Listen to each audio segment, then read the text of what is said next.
Hey everybody, Chairman here, back with another video. This one is a bit special because I'm going to be interviewing a good friend of mine who just performed really well at the 2023 WGP Nationals in Rochester this past weekend.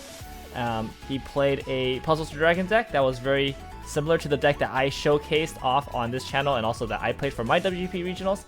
And yeah, I just wanted to take this time to kind of talk with him about his deck choice, like why he played the deck for this tournament and how he did in his run entirely. So without any further ado, why don't you go ahead and introduce yourself for the channel. Hi everyone, my name is Ankit. I also go by Shinobu on Discord. And yes, I played Puzzles and Dragons at Nats this year. I went all the way into top 8, and that's where I lost. But I did very well overall with Puzzles and Dragons. I think it's a really strong deck, I believe. Okay, yeah, so did you qualify for Nationals with Puzzles Dragons, or did you qualify with a different deck? No, I qualified with Chainsaw Man at Unrated Gaming. Okay. Why did you decide to choose Puzzle Dragons for Nats instead of Chainsaw Man then?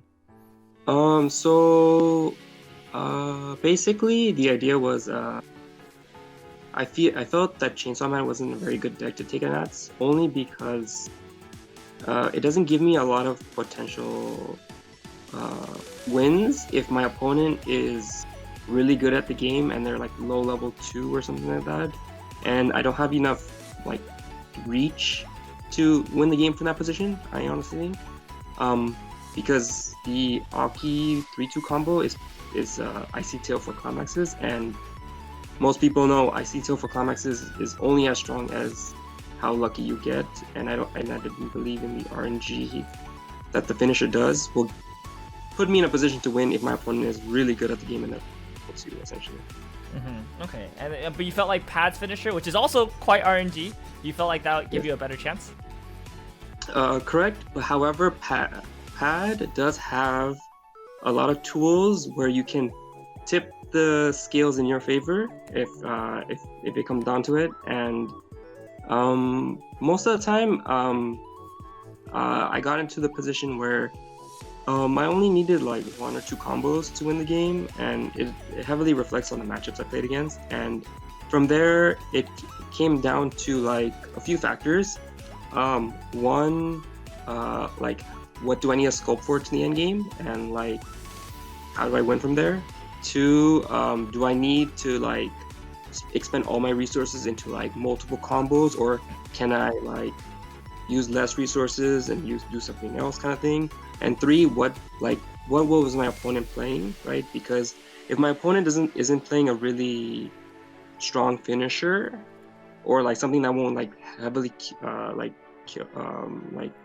beat me from like 2 or something like that, level 2, then I'm pretty much safe in giving them the level 3 first, and I can just win with my combo turn essentially. Okay, yeah, sounds good. So why don't we get straight to the deck profile, and then you can talk about the specific cards and also how your run went. So if you guys want to see like a more detailed like card by card deck profile, sorry, on this channel I already did one, so we don't have to really talk about the cards themselves, but you can kind of talk about like your general thoughts about like each level, and like if there's like a specific card that you feel like stood out in your run at Nats, you can also talk a little bit more about that. So starting for the level 0s, you're playing 4 copies of the Amaterasu, 4 copies of the level 0 Rico, 3 Brainstorm, 2 of the Send a Memory Drop Search, and then 1 copy apiece of the Clean Cut, level 0 Beater, the Fukajiro Dragon, and 1 copy of the Climax Song. That's correct. This basically rounds out to about 17 level 0s, which is basically 1 less than Simu's deck, essentially. And it actually worked out exactly as intended, as I wanted to be. I didn't want to go all the way up to 18. I don't know why, but like I wanted to play still a good amount of 0s that I wanted to see often, and use each individual one to get as much value as possible. Like as represented, I played 4 Amaterasu, 4 Ricos, and that's because like 4 Amaterasus will let me get any card in the deck essentially, which is like except level 1 or lower. But pretty much almost every card in the deck I would want in the early game. And then second most important card was the 4 Rico salvage effect, which basically guarantees me any recursion with any card in my waiting room, and also a discard outlet for a certain card that just don't need my hand at the time. And you know, that opens up to like all the other cards that's just available right here at the early game essentially. And then obviously everything else is pretty much standard except for like some of the one-ofs. Kind of like the one clean cut is just like, oh, it's a good turn 2 card. If I go second, I can just use it to clean cut a card. Pretty much, it also helps me ensure my level 1 combo can meet its condition for combo, which requires 3 or more other characters. And another card is basically, if I go first, maybe I look for the beater. If I have the Amaterasu in my hand, I can look for the beater. Most decks cannot answer the level 1 4/5 power, so it's like a free +1 for the turn. And if I still stay at 0, it's like also really good. I can just generate a little bit more resources before the level 1 and just combo there. The dragon is really good for like milling if I need it, because the deck really suffers from a little bit of external mill, and the green dragon kind of helps out with that on top of the brainstormer sometimes, where you can get into positions where like, oh, I'm not like have too many cards in my deck and I have no climax situation kind of thing. And obviously last card is the generic climax swap. And I think the only card that kind of like didn't perform, which I expected, was the memory searcher. It's a good compression card kind of thing, but I expected a lot of people to play like some kind of removal type of card effects, and I was like kind of correct in that aspect. So like playing 2 copies was like just good enough, or like maybe later on in the game I can just send it to memory kind of thing and like just get free compression off of it. And it was never a really good card to open with, honestly speaking. In that sense, it was just there. It's also blue, which is good for my color. Okay, yeah. I mean, I think that makes sense that you're playing less of this because you're expecting a lot of people to hate against it. And by doing that, you can also keep your level 0 count a little lower, but still pretty flexible enough to be able to do just about anything you want early game. Correct. Yeah, pretty good. I mean, I've been really sold on this one of line for a while, and it's great to see that you also found success with that. That's really nice. Yeah. Alright, so for the level 1s, not too surprising, 4 copies of the level 1 climax combo, and 4 copies of the shuffleback. Yes. Basically it's pretty much standard. Some people play a little bit less of the 1/0, like 3 copies or something, or so. It's really, so like the climax combo is like pretty self-explanatory. You just play 4, it's just good. It gives you a +1 sometimes if you get lucky with the top check. But the shuffleback was like the best card, I think. Really? I wanted to see it in multiple sometimes, where like maybe like sometimes in the mid game or something, I get to like very low deck and like I'll just shuffle back non-soul triggers, so I can just like poke at the opponent for a little bit, and it's like I triggered non-soul triggers, right? So I don't have to worry about like paying them out or like, you know, worrying about those type of scenarios in the late game, running on those soul triggers. So that was good there, and in the late game, it's good for shuffling back soul triggers to maximize the efficiency on the level 3 climax combo to hit, kind of thing. Right. Okay, yeah, and then you feel like 4 copies was good? You never felt like you saw it too often? Yeah, so like 4 copies was good in the sense where like I never have to like fish for like kind of like dig for the card kind of thing, where like he'll just come to my hand sometimes because it's maximum number of copies. Like he'll just be there sometimes and I don't have to like worry about it. And the fact that there's 4 copies means just like, oh, maybe like I'll draw into it, clock draw 2 or something, it just randomly comes up kind of thing. Right. And you know, it's just there. Sometimes you top check level 1 or lower with the level 1 combo, and you don't really need to pick up a 0 kind of thing, and you're just like, oh, I'll just pick up this shuffle back, maybe he'll come up later kind of thing, you know? Okay. Like that. Sounds good. Alright, at level 3, not level 3, at level 2, you're playing 3 copies of the Bouncer, 2 of the Vegan Support, and 1 Dragon. Yes. So, I think this is like the perfect ratio of level 2s in my opinion that I felt overall the whole day. I'll start off with the 2/1 Dragon first.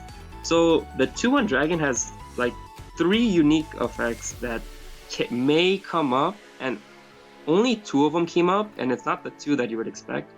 So he has an Adachi effect, which is basically if your opponent has a higher level card, you can bottom deck it essentially. If the 2-1 gets reversed. The other two effects, which came up more often than the third effect, is so the first effect is it's a refund. So if I top check on play a level 1 or lower card, it can go to stock. So it's really good to get like a nice refund maybe, and that opens up like some small lines here and there. And the second one is on play, I can send a card my opponent controls to memory, and it comes back right away. So it's like a blink effect. And those two effects came up more often than the Adachi, unironically.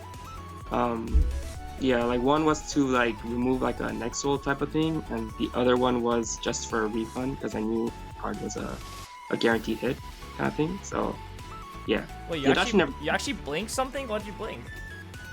So my round one opponent was playing Superstars, and they were playing a very interesting card. It was a 2/1 Kanon, which is you can play without color, because yeah, and it has an effect where it's climax combo with any climax. Essentially, it's just like a generic thing.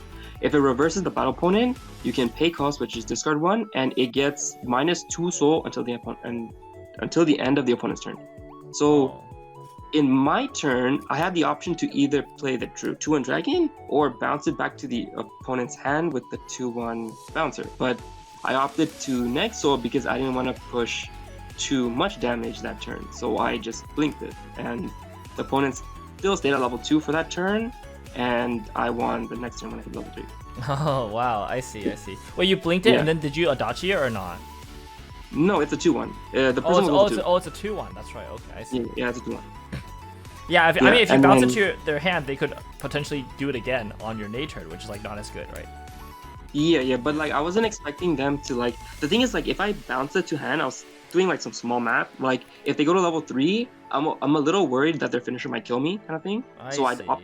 Yeah. So you didn't want a direct attack in that lane, basically. Yes. I see. Yeah. Wow, pretty interesting. Yeah, and then moving on to the other cards, like I mentioned, I played 3 2/1 bouncers. So mainly the reason why behind 3 bouncers is I've seen so many puzzle dragon lists, and they play either 1 bouncer or maybe 0 or maybe 2. Very rare I see 2, but I opted to play 3 because there is a lot of cards right now that are a bit annoying, and this is the best card of removal we have to ensure we don't like lose to some of these decks. Like I mentioned a little bit earlier, like Nexo cards. Maybe like someone's playing some anti-burn, like those type of decks like Shana. What else? Like Alice Gear is also very annoying sometimes. If you get this card, you can like kind of bounce a few cards kind of thing. Yeah, it's basically, and the other effect is like not that bad. On play gives 2 characters power. I used it like once to buff up the level 1 combo, I think, and they were able to kill like some 10Ks or something. Yeah, because I used that in tandem with the Hagen, which I'll explain. But yeah, so like basically, it's pretty good. I think 3 copies was really good, and only 2 of the choice support, which is basically, my thought process behind this was, so I don't need it in every matchup. If I assume that the choice climax will be a non-soul trigger, but in some matchups I will need it, so I just had 2 copies, and like. Assuming, because there's like at least 6 level 2s right there, if I hit a level 2 on the top trick of the level 1 combo and I do have the Hagen in waiting room, I'll just pick it up kind of thing. So it's like the best card you can grab if you reveal level 2 is any of the level 2s, right? So like you pretty much, if you see him in the waiting room, you just pick him up and you're pretty much set for the rest of the game if you need to play him. Otherwise, like if you hit a level 3, you kind of want to pick up your necessary pieces for level 3. You don't want to like spend the top trick combo on a level 2 if you reveal a 3 kind of thing. So unless you had no other target. Yeah, typically if I reveal the level 2, I would pick him up if I see him in the waiting room. Other than that, I can grab him later on with like the memory searcher if I wanted to crash that in for a turn, or like some other, or hit a brainstormer, grab him back kind of thing. So 2 was like actually like okay. It's not like I ever missed it in any scenario that I needed him kind of thing, but 2 was perfectly fine. Okay. Sounds good. All right, for your early plays, you run 2 of the PR, which is the top check X, and you run 1 early play healer. Yes. So I'll start with the healer first. So I never played this card as a healer. I just played it as an extra blue card, honestly, for most of the tournament. And it did come up in one game where it being blue was very important, actually. Like it ensured I had blue for my level 1 turn, essentially. And that's pretty much it for this card. It's also level 3, so it's good for the top check effect on the level 1 combo. And yeah, like he never came up as a healer ever for me. He was just there as a blue card and a level 3 for a combo. And the other card, the 2 or less promo, it was really good. There were some situations where I needed to top trick for a climax or a choice climax for my end game, and it got me the card. So really good. I only early played this card I think once or twice maybe. I don't think I'm early played it any more than that, I believe. But yeah, it did come up where I needed to grab my level 3 climax, and I got it every time. It was really good. Yeah, that card's crazy. That's the reason why it's so expensive. Yeah. Alright, and then as for your actual level 3s, pretty simple. 4 copies of Nei and 4 copies of Stock Swap. Yes, pretty much these need no explanation between the two. They're basically the reason why you would play this deck. Stock Swap is just if your opponent isn't like very, very compressed, you just play Stock Swap and then you play as many Neis as you can and you just go.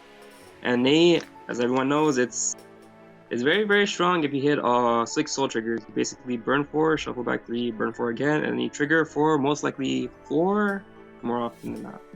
So yeah, it's I think pretty self-explanatory for Nei in that sense. Yeah. That is a really strong finisher. I will say I did not. Okay, so out of all the games I played, I only beat 2 people, I think, when they were level 2. Every other time they were level. They're already level. You already had pushed them up to level 3. Yes. I see. Yeah. Okay. Well, pretty cool. All right. Well, speaking of your matches, I'm gonna pull up your matches that you sent me. So you went undefeated in Swiss. Wow, that's crazy. Yep. And you also won the first round of top 16, but you lost in top 8. So why don't you talk about your matches? Were there any like notable matches? Any like highlights? Yeah, just go ahead and floor is all yours. Yeah, so I'll explain as best as I can from my matches. So like say the round 1 versus 8 Pants Superstars. Basically, it's the level 1 Cuckoo, which is like a Corone combo, I believe. And it goes into the new SIF2 finisher, which is okay. So that finisher is very, very interesting. It's basically on attack, pay 1, discard 2, burn 2, and then I reveal the top 3 cards of my deck, I think. And if I reveal a climax, I shuffle back my deck and I get burned 2 again, and then they trigger. So that finisher is like very, very interesting, where like it can literally win you the game on the spot, maybe, or like kind of like ruin your compression kind of thing, or I don't know like how to explain that kind of finisher. But it's very spooky in how it operates, I think. So yeah, I was worried a little bit about that. But like I mentioned earlier, when I played the 2-1 Dragon, I didn't want to push them to level 3. So they were like, I think they did their turn after I attacked.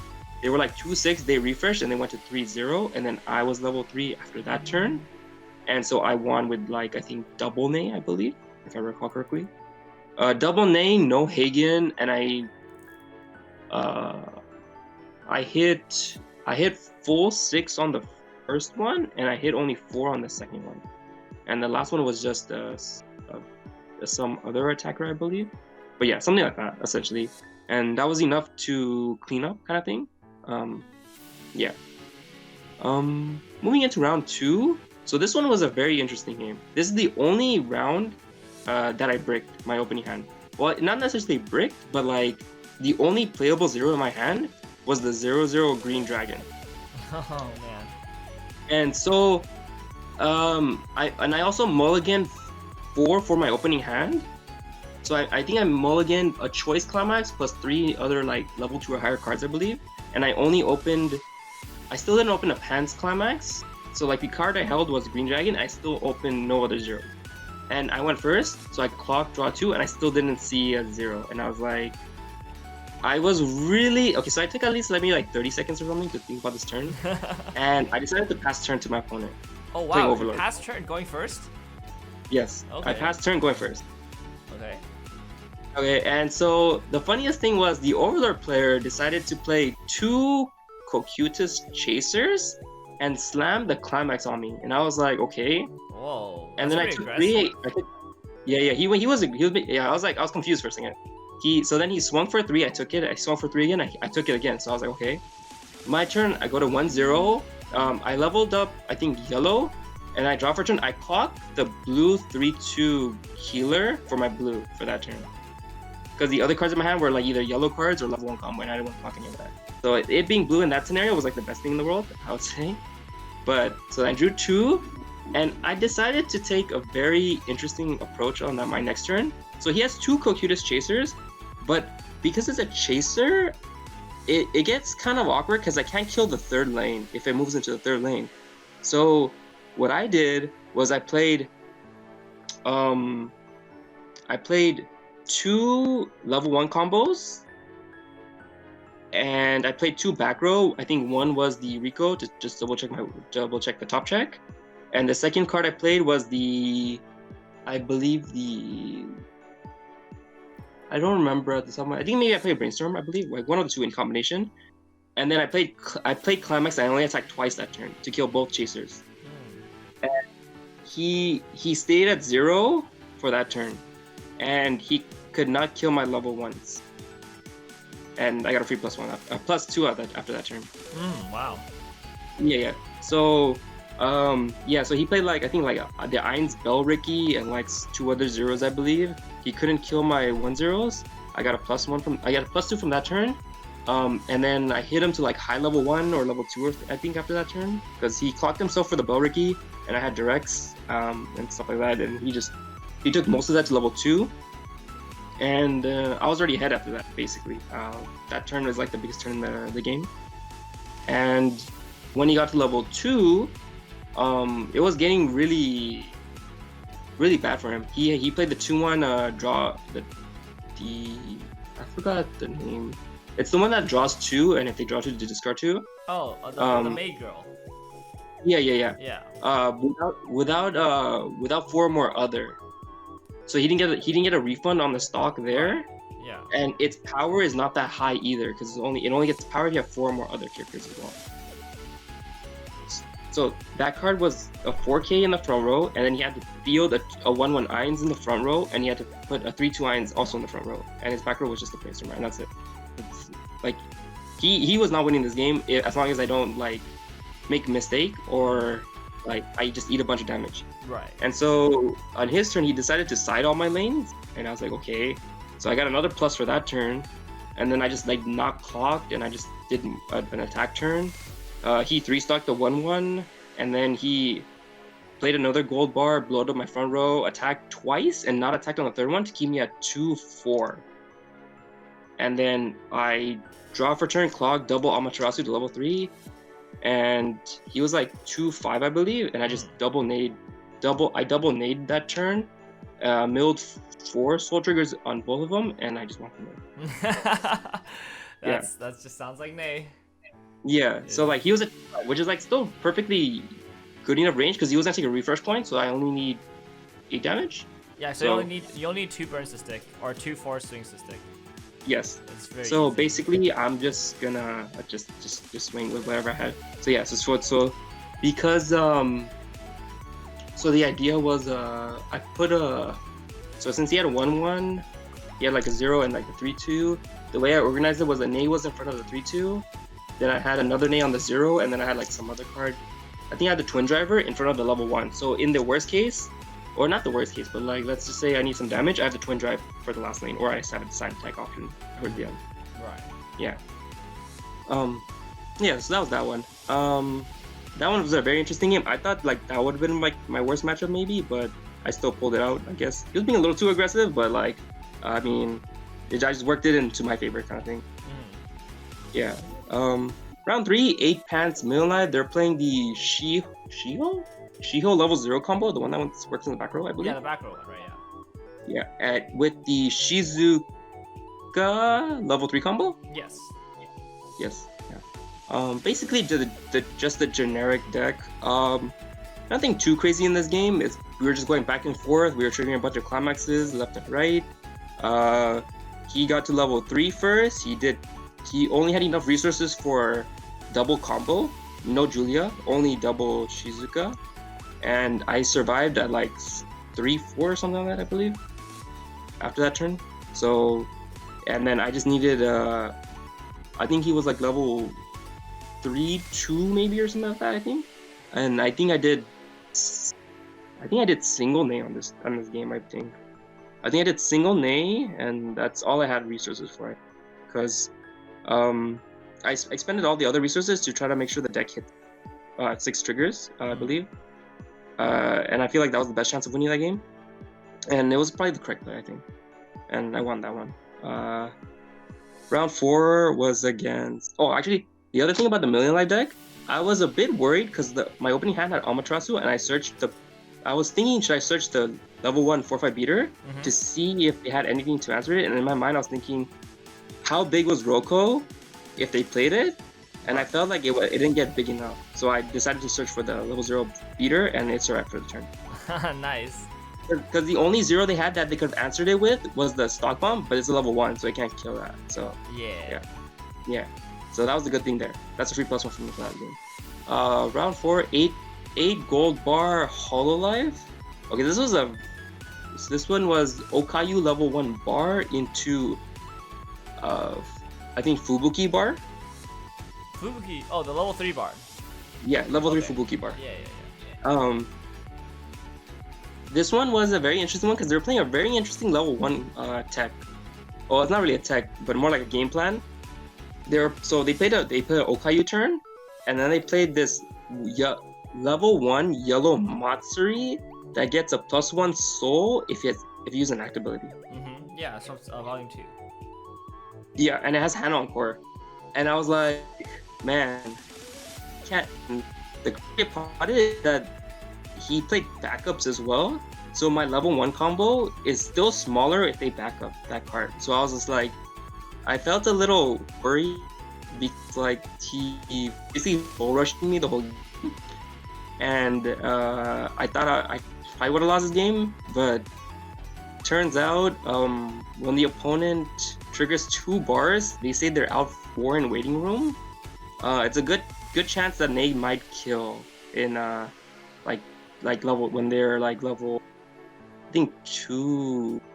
I think they were also like 2-5, 2-6 or something. So I was like, okay, I think there's a good chance to like do like double nay plus no Hagen. I didn't play Hagen this game because I Amaterasu to look at the deck, and everything in my deck was a soul trigger, so I just played the 1/0s to shuffle back as many more soul triggers, and I hit full combo on both of them. I see. Yeah, so that one was a pretty. Yeah, he was dead no matter what. If the other 2 comments were in deck, I think it's a good chance I was winning that game. But yeah, I was a little worried because the Soul Rush was actually kind of annoying. Because like my board never lives, and his board is just swinging for big numbers, and yeah, that's just the case there. Round 5, I played against a max rarity Puzzles Dragon deck. 4/4, same thing as my deck. Oh shit. However, they were playing 15 zeros. Yeah.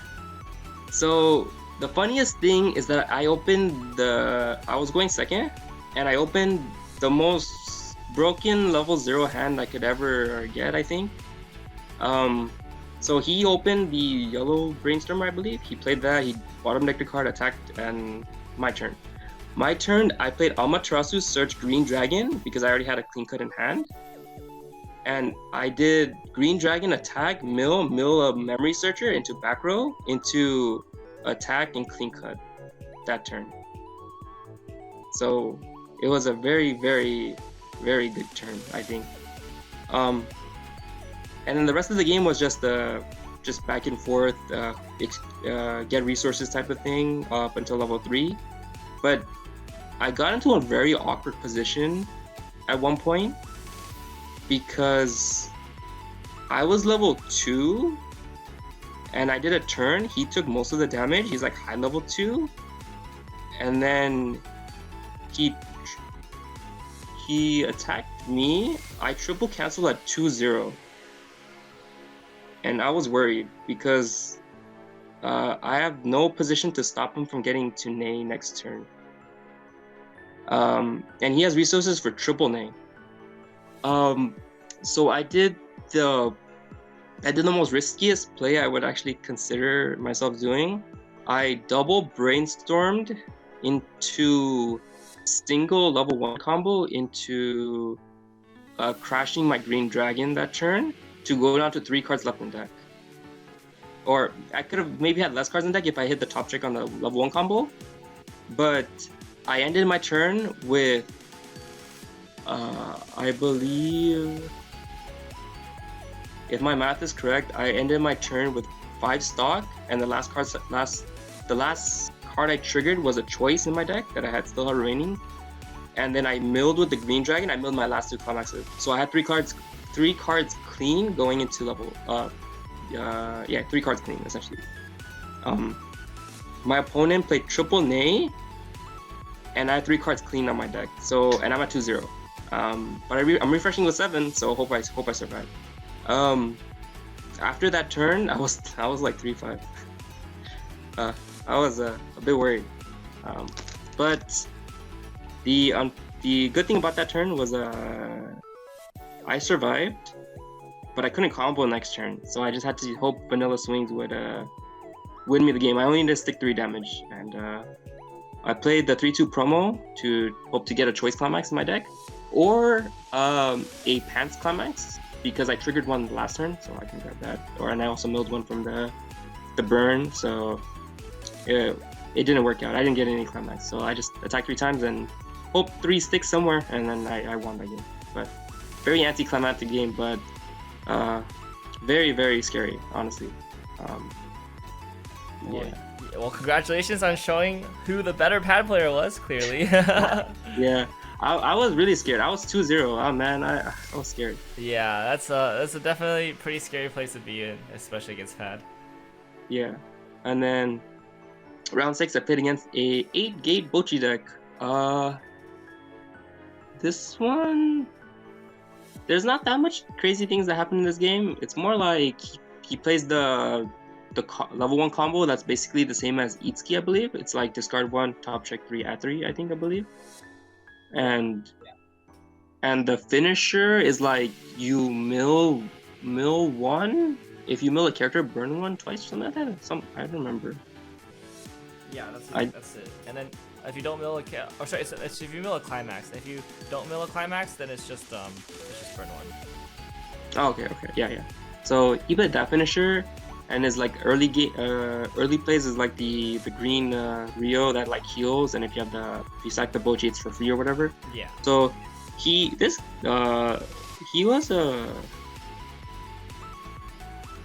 was like triple canceling most of the game, I believe. It was crazy. He didn't kill my level 1 combos. He just crashed like the Rize Bochi most of the time. Mill more cards, trigger some gates, get some card back, rinse and repeat kind of thing. And then he played like the healers at 2, and basically it was just like that kind of game. And then so I stopped clocking in the mid game because he wasn't killing my board, and I didn't want to take unnecessary damage. So I was just playing through the motions until I got to level 3 whenever I can. His finisher didn't kill me. Well, I mean, he only single comboed, which I was kind of worried because I thought the combo wasn't gonna kill me kind of thing. So I knew it wasn't that strong. So like he did single combo and then I survived. So then I was like level 3. He was already level 3.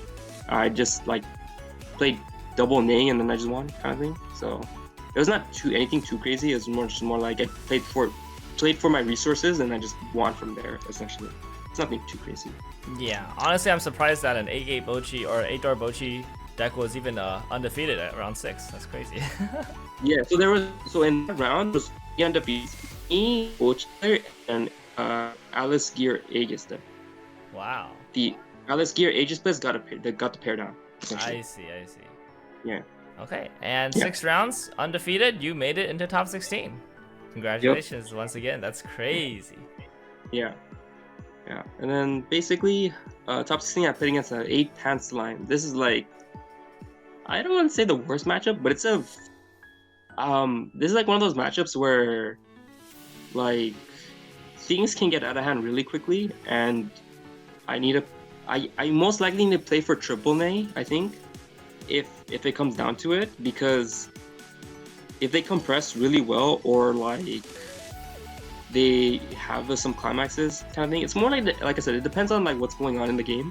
I will need a scope for like either triple nay or a nay and stock swap, or like the bouncer, etc., right? Like there's so many different lines that I need to play towards in this match, and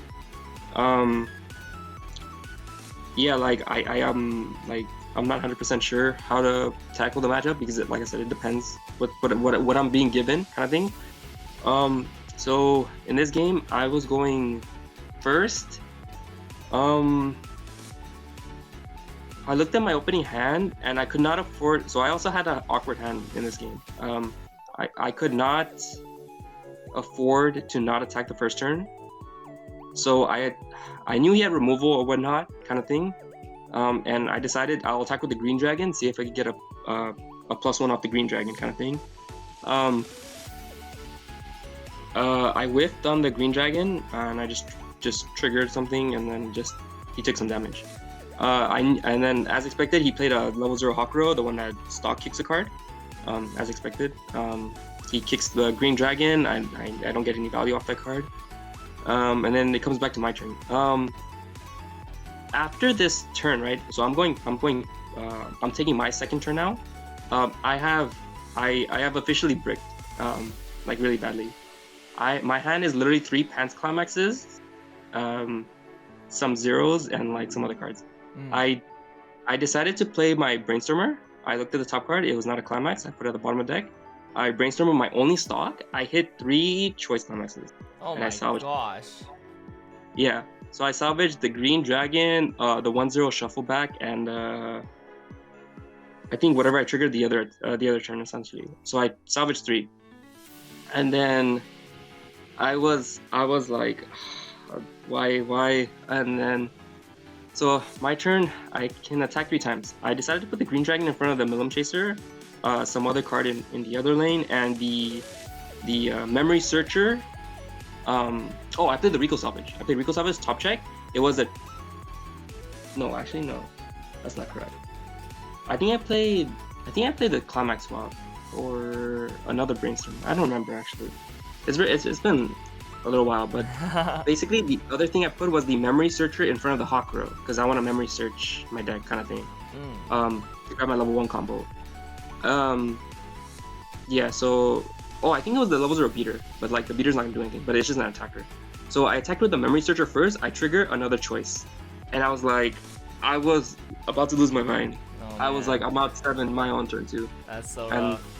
Yeah, so I choice a card to stock. I paid out the stock with the Memory search my level 1 combo. He ran away from my my green dragon, which I mean it's expected. I won't be able to mill. And yeah, I just attacked 2 more times. I passed turn, and then his turn.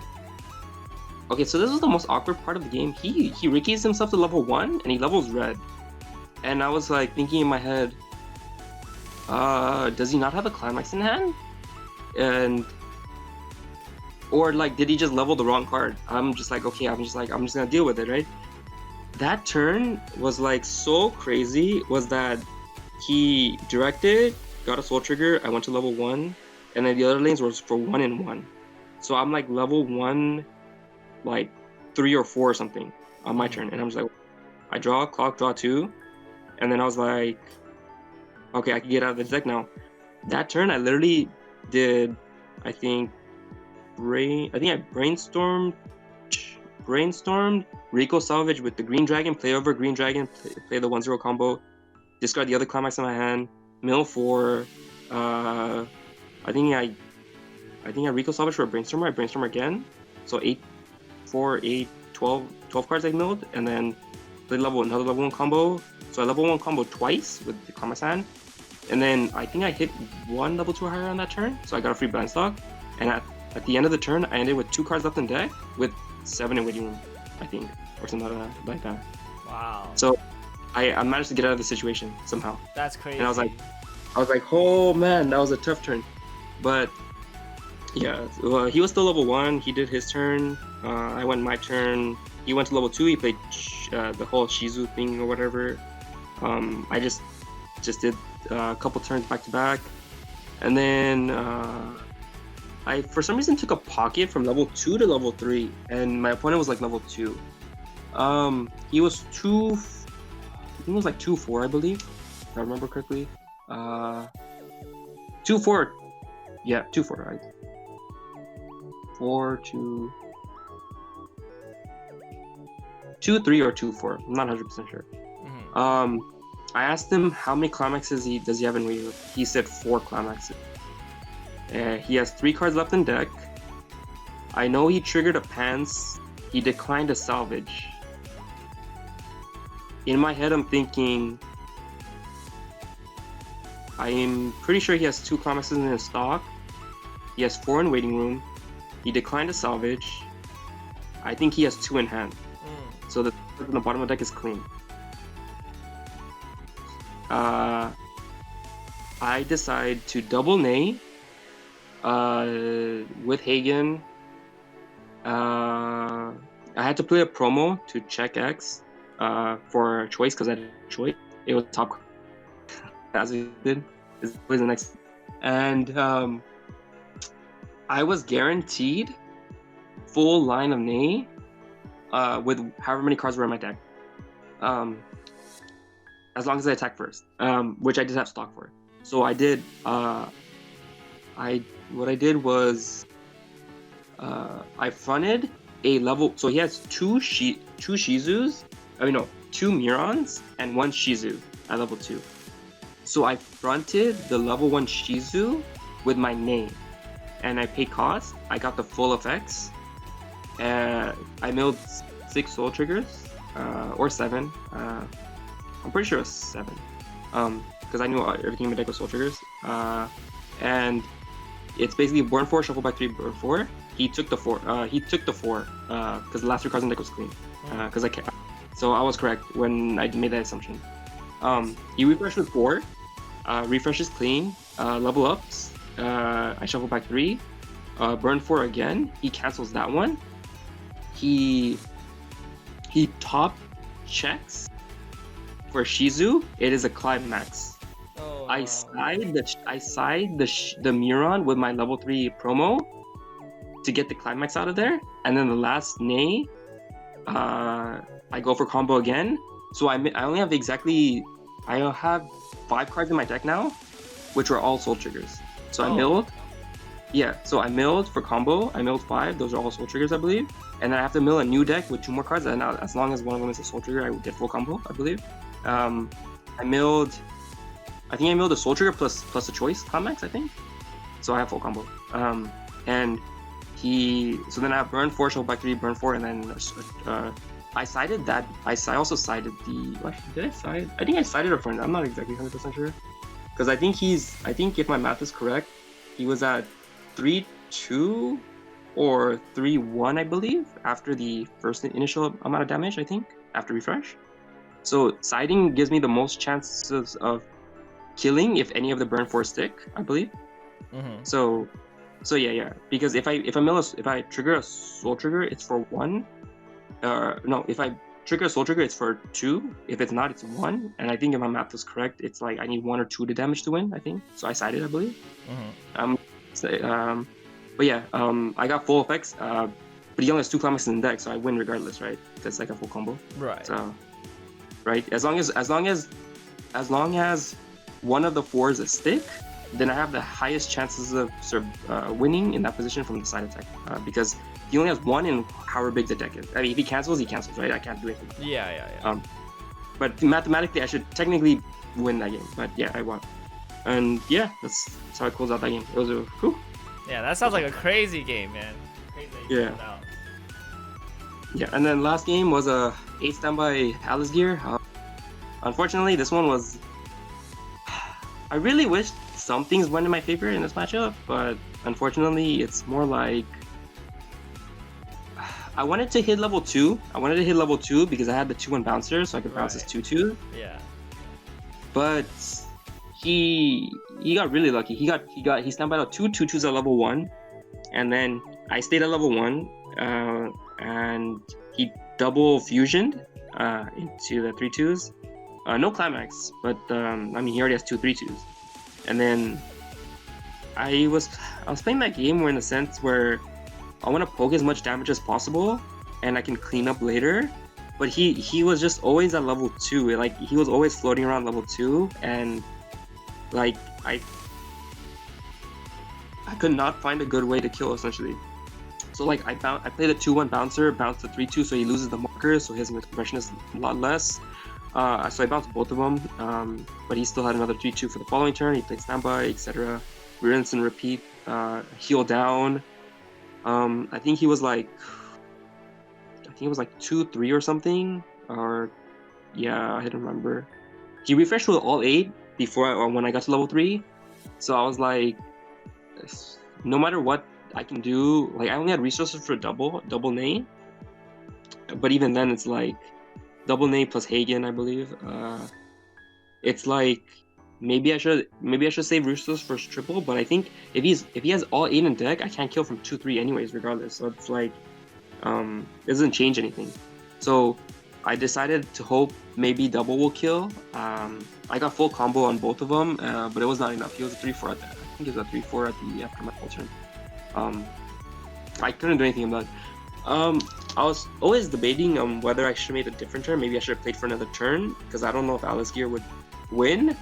But I don't know. I didn't find myself safe against Alice Gear at 3-1 if I have to crash my board if I play for another turn. It's really hard. I honestly think. I'm actually not sure what the right play was. Did you practice that matchup a lot or no? I didn't really practice the matchup. I just had everything in the back of my head as theory, essentially, of how to beat it. So like, it's basically if I can. So the theory I had in my head was if I can get to level 2 really quickly, if he stands by at a 2-2, I'll just bounce it back to hand. So then he can only hard play it at level 2, so he's not healing at level 1, right? And so in that sense is that I don't have to worry too much about them being ahead, right? And once they're level 2, I can just start poking as much damage as I can, or find positions where I can do as much damage, right? And they can only heal at max 2 or 3 times per turn. If I can swing more damage than they can heal, then Nay will get me in a position where I can win it, essentially. I see. Okay. But because he standby out 2 2-2s at level 1, I was really hoping to get to level 2, because it becomes really awkward, I think, because he has 2. Okay. Yeah. I mean, I played the matchup before. I think it's really easy. That's one of the reasons why I was playing 2 dragons in my list. And also, like, I think it's easier to like, like what you said, like you can bounce the 2-2s, or you could just like wait till like he fusions, and then you can just bounce 1 to make it lose markers, and then like Adachi the other one, or you can like Adachi 1, bounce 1. Like basically, if you can get rid of his 3-2s, like with the dragon, it's like it's pretty good. So like I bounced throughout that whole game. I bounced 2 of them that had markers, and I bounced another card in the late game when I wanted to go for the Nay turn. Yeah, but the thing is, you also want to make sure you can triple Nay, because like triple Nay is really what kills them. Like right. You don't want to use too many resources in the mid game, because like they're gonna get their stuff regardless. Like that's why I think Dragon is better, because Dragon is like you deal with 2 of them at once, right? You bounce 1 to like get rid of their, or you blink 1 to get rid of the markers, so that they don't lose compression, and then you hard remove the other one, and then like you want to save resources so you can triple Nay. Also, they don't have a lot of lethal, so like even if I'm at 3-0, I feel pretty safe, honestly. I was 3-1 though. I was 3-1. I mean, I would have just healed. I would have healed down, and then just like dirtled for another turn maybe. Maybe actually. Okay, but the other thing was like, I'm only playing 1 dragon. 2 dragons is probably a good option as well. Maybe find room somewhere. Probably cut the 3-2 blue for the 2-1, but it's like I said, I wanted an extra 3. That's my thought process. But in that game, if I recall correctly, I think the 2-1 dragon was either still in the deck, or was the very first stock I triggered in that game. Yeah. I was always hoping that I would have the blue dragon. Like it was always there, right? If I had it, I can answer 2 cards for the same resources as like a bounce, right?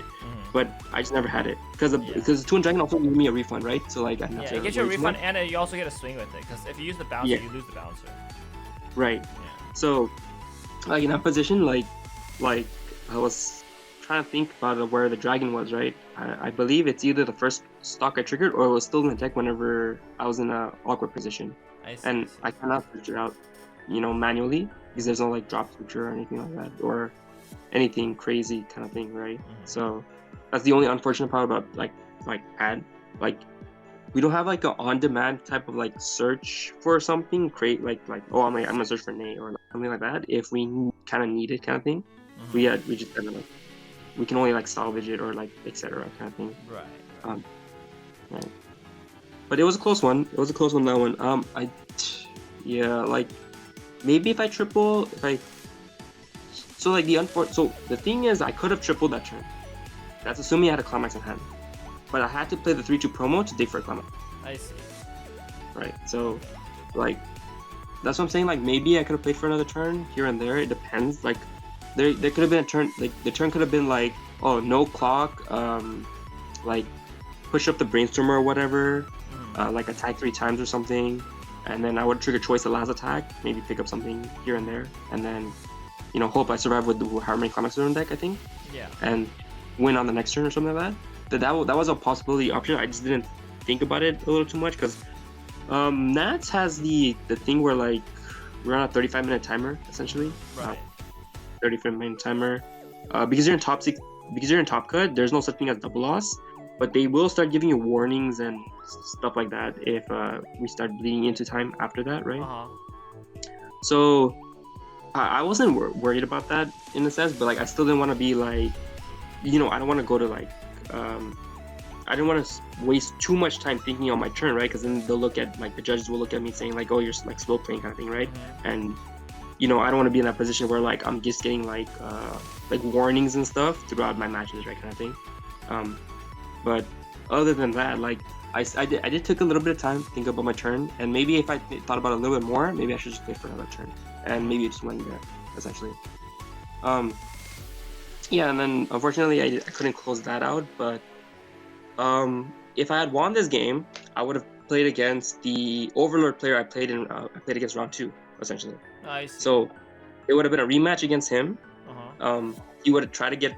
He would have probably played for the rematch against me.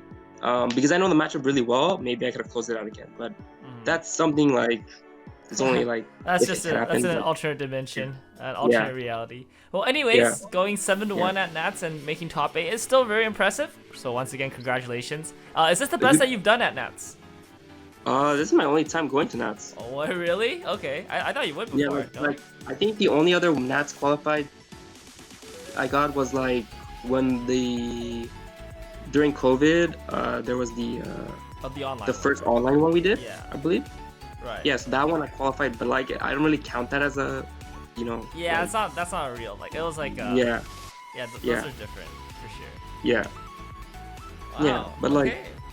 Yeah. So this was the first time I went, and went flawless in Swiss and got top 8 percent. Well, that's really good. Congratulations. Hopefully next year, you'll do even better. Maybe clinch that world's invite. But all right, well, thank you so much for joining me.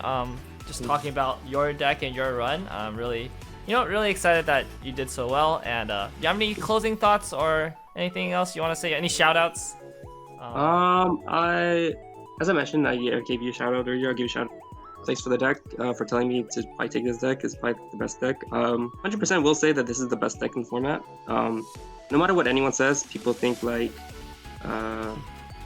it's high roll or like it's something like this and that. Like people say a lot of things, but like this is actually just the best deck in the format. Like if you want to win a game from any position, this is like the best deck you would probably want to take, and especially for like competitive, right? And other shoutouts I would give out is like everyone else in the SoCal crew, especially like like everyone is like supportive. I had to borrow some cards from like most of the deck from someone. Thanks to Hung. I'll let him give a shout out there. Yeah, had to borrow some cards last minute. Build the deck. Yeah, everyone in SoCal crew, good, all friends. Also, like small shout out to the Overlord player. So the funny thing about this Overlord player is he came up to me after he won Nats and said that his only loss was to me and Swiss. Wow. Yeah, Crazy. yeah, small world. Small world. Well, yeah, I mean he won. He got first by beating up AGA in top 6, top 8, and top 4. The craziest part about I think top 16 was that there's 3 AGS. It's AGS, but it's Alice Gear Ages. Yeah. But basically there was 3 of those in top 16, and it was crazy. Like that was, I didn't expect that deck to be like the most popular represented deck in Nats. It's pretty surprising. Turns out that matchup against Overlord is pretty hard to win though. Yeah. Alright. But anyways, yeah, that's enough about Alice Gear. So once again, thank you so much for joining me on this channel and on this video. And hopefully this gives you guys all the viewers more insight into playing Pad. I do expect this deck to get hit somehow, or like at least get power crept somehow, because it is very, very strong. Yeah, very, very strong. Yeah. As long as I think even if Nate gets hit to 2, it's still playable. Probably. It would be a lot worse for sure, but yeah. I would like to see the top end of this deck get toned down a little bit because it is a little overwhelming. But yeah, I think once players start being comfortable playing like for more resources and like playing around a more stable early game, and still seeing like the huge the huge pop off wins with Nate, I think they'll probably it'll probably get more more conversion, and then they'll probably hit it eventually. The deck is just too good, but yeah. I think it's like I said, it's really good. Yeah, for sure. All right, well that's it for this video. And I'll see you guys all on the next one. Bye. Bye bye.